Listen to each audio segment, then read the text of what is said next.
Good morning बच्चों।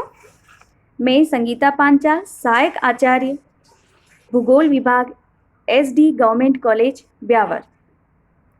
आज की इस वीडियो में हम भारत की दक्षिणी व दक्षिणी पूर्वी एशिया के संदर्भ में क्या स्थिति है, उसकी भौगोलिक और राजनीतिक स्थिति के बारे में हम चर्चा करेंगे। भारत की दक्षिणी व दक्षिणी पूर्वी एशिया के संदर्भ में चर्चा करने से पूर्व ज़रूरी होगा कि हम एशिया के जो फिजिकल रीजन्स हैं, अर्थात जो भौतिक प्रदेश हैं, उसके संक्षिप्त में चर्चा करें। एशिया महाद्वीप, जो कि विश्व का सबसे बड़ा महाद्वीप है, उसे 6 भौतिक प्रदेशों में बांटा गया है। हम यहाँ देख सकते हैं सबसे बड़ा जो एशिया का भौतिक प्रदेश है वह है नॉर्थ में। दूसरा है सेंट्रल एशिया, जिसे हम मध्य एशिया कहते हैं, केंद्रीय एशिया कहते हैं। तीसरा है वेस्ट अर्थात पश्चिमी एशिया, जिसे मिडिल ईस्ट एशिया के नाम से भी जाना जाता है। चौथा जो है वो साउथ एशिया अर्थात दक्षिणी एशिया, जिसमें हमारा भारतीय उपमहाद्वीप स्थित है। पांचवा है ईस्ट एशिया, जिसमें चाइना और उसके निकटवर्ती पड़ोसी देश आते हैं। तथा अंतिम जो है वह साउथ ईस्ट एशिया। इस मानचित्र में हम देख सकते हैं कि किस तरह से एशिया के जो भौतिक प्रदेश हैं, 6 तरह के जो भौगोलिक विभाग है, उसमें कौन कौन से कंट्रीज आएंगे। जैसे कि सबसे नॉर्थ में है जो कि रशिया है इसमें। फिर आता है सेंट्रल एशिया, जिसमें कजाकिस्तान, उज्बेकिस्तान, तुर्कमेनिस्तान, अफगानिस्तान आदि देश स्थित हैं। और मिडिल ईस्ट में जैसे कि ईरान, इराक, सऊदी अरब आदि हैं। जो दक्षिणी एशिया है, जिसमें हमारा भारतीय उपमहाद्वीप है, इसमें भारत, पाकिस्तान, नेपाल, भूटान, बांग्लादेश, श्रीलंका, मालदीव आदि देश साउथ एशिया में स्थित हैं। और दक्षिण पूर्वी एशिया में हम देख सकते हैं जो कि अधिकतर महासागरीय द्वीपों में के रूप में स्थित है ये दक्षिण पूर्वी एशिया। और पूर्वी एशिया, जिसमें चाइना और उसके पड़ोसी देश जैसे मंगोलिया, कोरिया, जापान आदि स्थित हैं। स्टूडेंट्स, जैसा कि एशिया को 6 भौतिक प्रदेशों में बांटा गया है, इसी तरह इसके 6 भौतिक सांस्कृतिक परिमंडल भी हैं। वही उत्तरी एशिया, पूर्वी एशिया, पश्चिमी एशिया, मध्य एशिया, दक्षिणी व दक्षिणी पूर्वी एशिया। हमारा देश भारत, जिसे क्रेसी ने एक उपमहाद्वीप की संज्ञा दी है, यह जो उपमहाद्वीप है, भारतीय उपमहाद्वीप, वह जो साउथ एशियाई रेम्स हैं अर्थात दक्षिण एशियाई जो परिमंडल हैं में स्थित हैं। इस दक्षिणी एशियाई जो भौतिक सांस्कृतिक परिमंडल हैं, उसमें हमारे देश भारत के अलावा पाकिस्तान, नेपाल, भूटान, बांग्लादेश तथा श्रीलंका सम्मिलित हैं। भारत में जो भी दक्षिणी एशियाई परिमंडल की विशेषताएं हैं, भौतिक विशेषताएं हैं, वह सभी विशेषताएं भारत में भी हैं, समाहित हैं।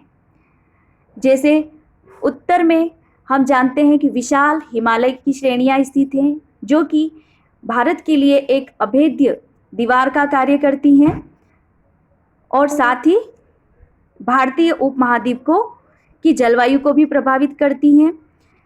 जो भारतीय उपमहाद्वीप की जलवायु को प्रभावित करने वाला जो मानसून है, उसकी उत्पत्ति और उसकी क्रियाविधि में भी महत्वपूर्ण भूमिका अदा करती है यह हिमालय पर्वतमाला।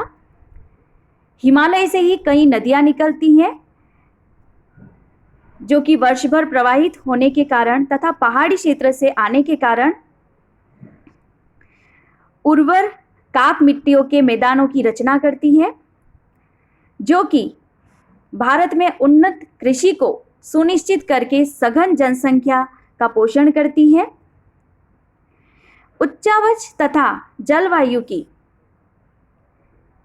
विविधताओं के कारण ही यहाँ प्राकृतिक वनस्पति में भी विविधता मिलती है। तथापि जो हिमालयी देश हैं नेपाल और भूटान तथा जो हिमालयी राज्य हैं भारतीय राज्य, उनको छोड़कर जो समस्त भारतीय उपमहाद्वीप हैं वहाँ सर्वत्र यानी सभी जगह पार्कलैंड जैसी वनस्पति दिखाई देती हैं। अर्थात हिमालयी क्षेत्र को छोड़कर हिमालय क्षेत्र में शीतोष्ण कटिबंधीय वनस्पति से लेकर शीत कटिबंधीय अल्पाइन वनस्पति पाई जाती हैं।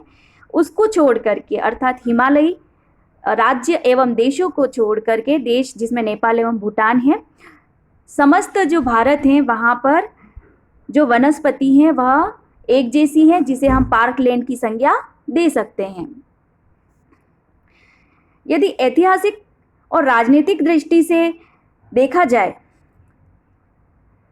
तो नेपाल और भूटान को छोड़कर जो भारतीय उपमहाद्वीप हैं वहाँ के सभी देशों की जो औपनिवेशिक पृष्ठभूमि है, उपनिवेश काल आप समझते ही होंगे।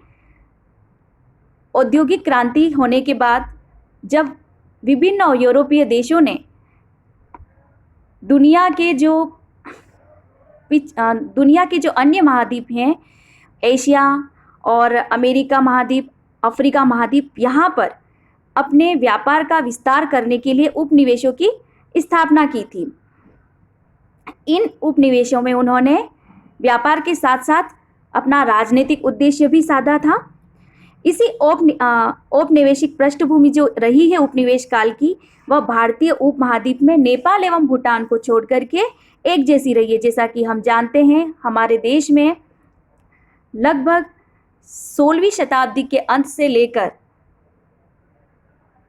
20वीं शताब्दी के पूर्वार्ध तक अंग्रेजों ने शासन किया था।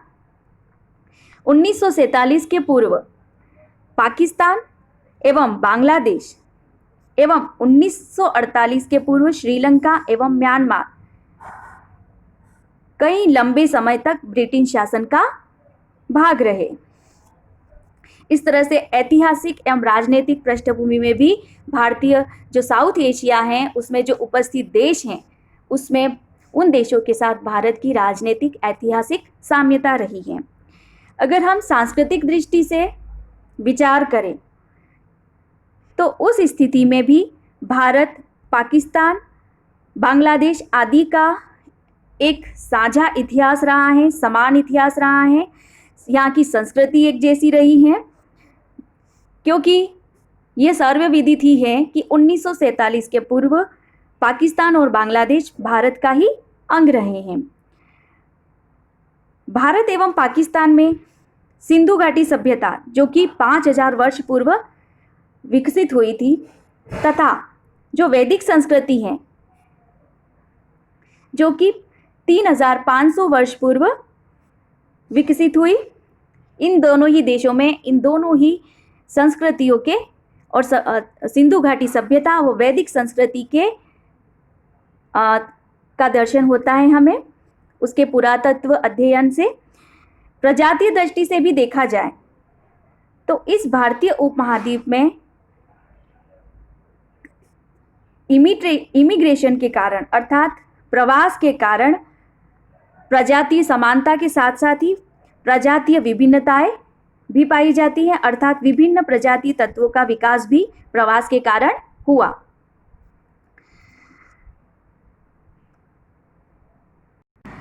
बच्चों, अब हम साउथ ईस्ट एशिया अर्थात दक्षिण पूर्वी एशिया के संदर्भ में भारत की जो विशेष स्थिति है उसके बारे में चर्चा करेंगे।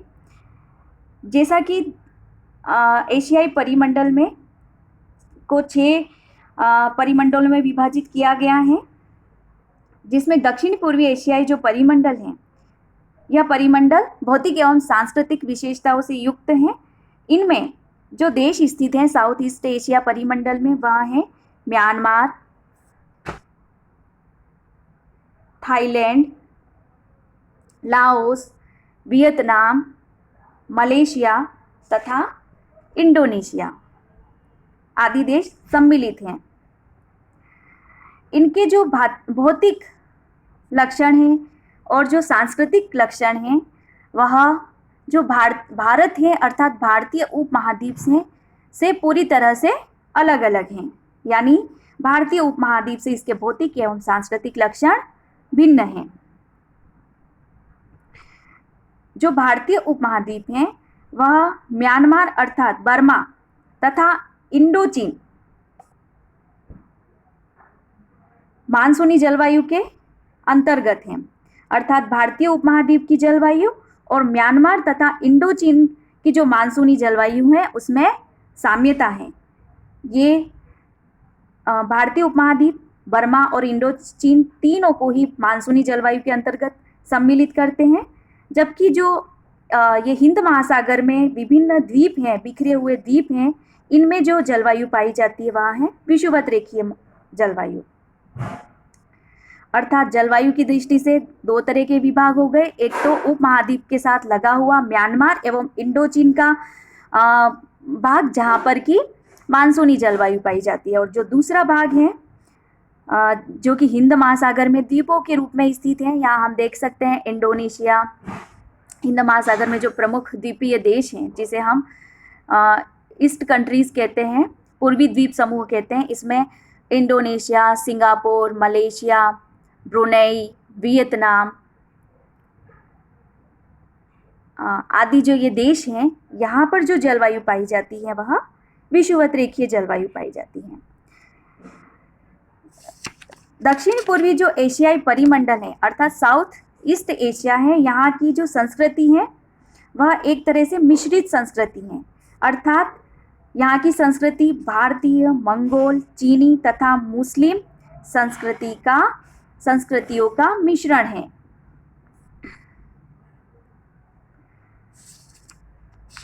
यह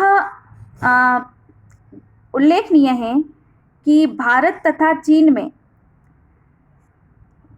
विगत कई जो शताब्दियां हैं उसमें भारत और चीन ने समस्त जो परिमंडल हैं जिसे हम एशिया साउथ एशिया भी सम्मिलित कर सकते हैं और साउथ ईस्ट एशिया, इन दोनों ही परिमंडलों को इन दोनों ही देशों ने, भारत और चीन ने प्राचीन काल से लेकर के अधुनातन काल तक अत्यंत ही प्रभावित किया है, चाहे वो सांस्कृतिक दृष्टि से हो या व्यापारिक, आर्थिक, राजनीतिक दृष्टि से हो।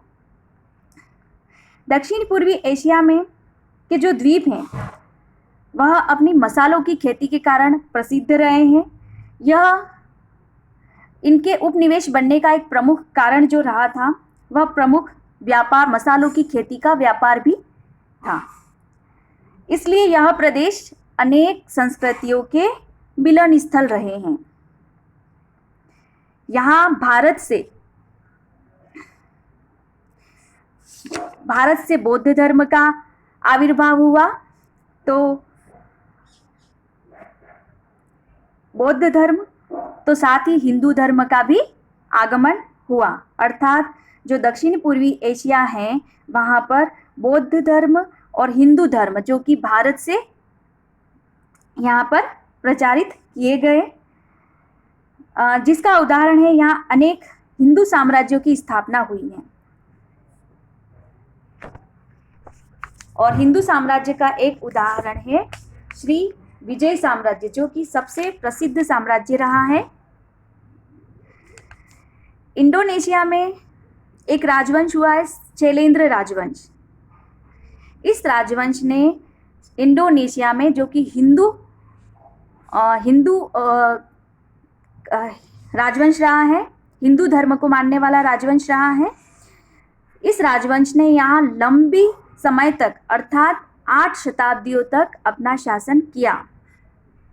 लेकिन यहाँ हिंदू और बौद्ध धर्म के प्रसार के साथ साथ ही मुस्लिम धर्म का भी प्रचार प्रसार हुआ। 15वीं शताब्दी में यहाँ जो शैलेंद्र साम्राज्य था वह मुस्लिम व्यापारी आए, उनके द्वारा पराजित हुआ और यहाँ पर मुस्लिम धर्म अर्थात इस्लाम धर्म की स्थापना की गई। आज की वीडियो में हमने जाना कि किस तरह से भारत की स्थिति दक्षिणी व दक्षिणी पूर्वी एशिया के संदर्भ में किस तरह से भारत सांस्कृतिक एवं भौतिक साम्यता एवं विभिन्नता असाम्यता रखता है। अब भारत की जो एशिया है या दक्षिणी पूर्वी एशिया और दक्षिणी एशिया है के संदर्भ में जो जियोलॉजिकल स्थिति है अर्थात भूगर्भिक स्थिति से किस तरह से एशिया से साम्यता रखता है अर्थात नहीं रखता है, इसके बारे में हम विस्तृत चर्चा अगले वीडियो में करेंगे। तब तक के लिए all the best. Thank you.